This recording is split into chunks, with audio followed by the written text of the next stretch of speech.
हाल ही में हमारी finance minister ने एक नया बजट पेश किया है और उस बजट के अंदर उन्होंने नए इनकम टैक्स रेट्स की बातें की हैं।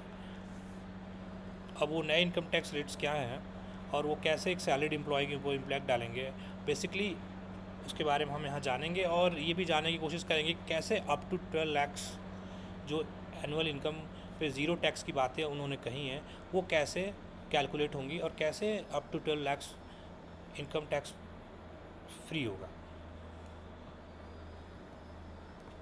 तो ये नया टैक्स स्लैब है, देख सकते हैं आप। अब जो 30% का इनकम टैक्स है वो अब अबव 24 लाख्स जो इनकम है उसके ऊपर लगेगा। तो हम यहाँ पे जानने की कोशिश करेंगे कि ये टैक्स कैलकुलेट कैसे होगा। पहले तो एक एग्जांपल लेते हैं, जैसे आपका मान लीजिए एनुअल इनकम है 26 लाख्स। मैंने जानबूझ के 26 लाख्स लिया ताकि जो अबव 24 लाख्स वाले हैं उनको भी समझ में आ जाए और उसके नीचे भी जो इनकम वाले लोग हैं उनको भी समझ में आ जाए। तो 26 लाख्स का अगर आपका एनुअल इनकम है तो उसके ऊपर सीधे 75,000 का स्टैंडर्ड डिडक्शन लगेगा। उसके बाद जो आपका इनकम होगा उसके ऊपर आपका इनकम टैक्स कैलकुलेट होगा। तो कुछ इस तरह से इनकम टैक्स कैलकुलेट होगा, हर एक ब्लॉक्स में डिवाइड होके, और टोटल जो टैक्सेबल इनकम होगा, टैक्स पेबल होगा, वो इन सबको ऐड करने के बाद 3,37,500 होगा। अब यहाँ पे देखिए एक बड़ा सा इम्पैक्ट यहाँ पे ये होगा कि जैसे पहले अगर आपका जो पुराना इनकम टैक्स रेट था उसमें अबव 15 लाख्स जो भी इनकम है उस पर 30% का टैक्स लगता था। अब यहाँ पे देखिए कि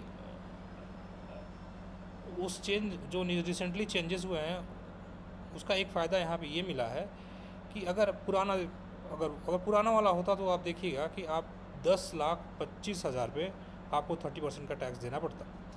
अब जब नया वाला आ गया है तो इस पर आपको सिर्फ 1,25,000 पे 30% का टैक्स देना पड़ रहा है।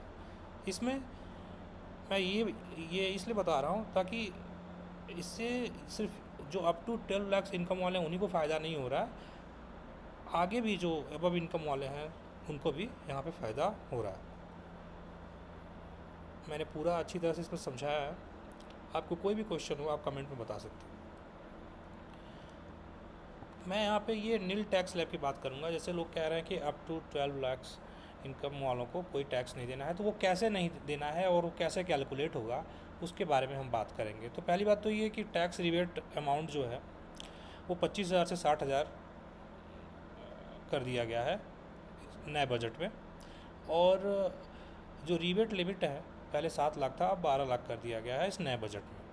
तो अब इन दोनों की पॉइंट्स को नोट करके हम ये जानेंगे कि कैसे जिनका इनकम 12,75,000 है वो कैसे उनको कोई इनकम टैक्स नहीं देना है। तो वो कुछ इस प्रकार है, जैसे आप फॉर एग्ज़ाम्पल आपका एनुअल इनकम जो है 12,75,000 है, तो उस पर सीधे सीधे स्टैंडर्ड डिडक्शन है जो 75,000 का वो लगेगा और आपका टोटल एनुअल इनकम हो जाएगा 12 लाख। अब इस पे इनकम टैक्स कैलकुलेट होगा। तो अगर आप देख सकते हैं कि 0 से 4 के बीच में तो कोई टैक्स नहीं है, 4 से 8 के बीच में 5% का टैक्स देना है, तो 5% 4 लाख पे अगर लगाएंगे तो 20,000 होगा। और उसी तरह 8 से 12 के बीच में 4 लाख जो आएगा उस पर 10% का लगेगा इनकम टैक्स रेट्स नए चेंजेस के अकॉर्डिंग, और 40,000 का टैक्स होगा। तो अगर हम पूरा कैलकुलेट करें तो 12 लाख पे आपको जो टैक्स पेबल आपका होगा वो 60,000 का होगा। ठीक है, टोटल आपका टैक्स पेबल 60,000 का होगा। लेकिन अब जो नए चेंजेस हुए हैं टैक्स रिबेट अमाउंट में, और उसका रिबेट लिमिट जो बढ़ाया गया है 12 लाख तक, और 60,000 का रिबेट अमाउंट है, मतलब आपको 60,000 तक की छूट मिल रही है। तो इस पर सीधे सीधे 60,000 का छूट लग जाएगा। तो पहले आपका था टोटल टैक्स पेबल अमाउंट था 60,000, अब उस पर जो छूट अमाउंट है रिबेट अमाउंट है वो 60,000 है। 60 माइनस 60 ज़ीरो हो जाएगा सीधे सीधे, और इस तरह से जो अप टू 12 लाख्स वाले हैं उनको कोई टैक्स नहीं देना है। आई होप कि आपको ये कैलकुलेशन समझ में आया होगा। अगर नहीं समझ में आया तो आप मुझे नीचे कमेंट करके बता सकते हैं। Thank you.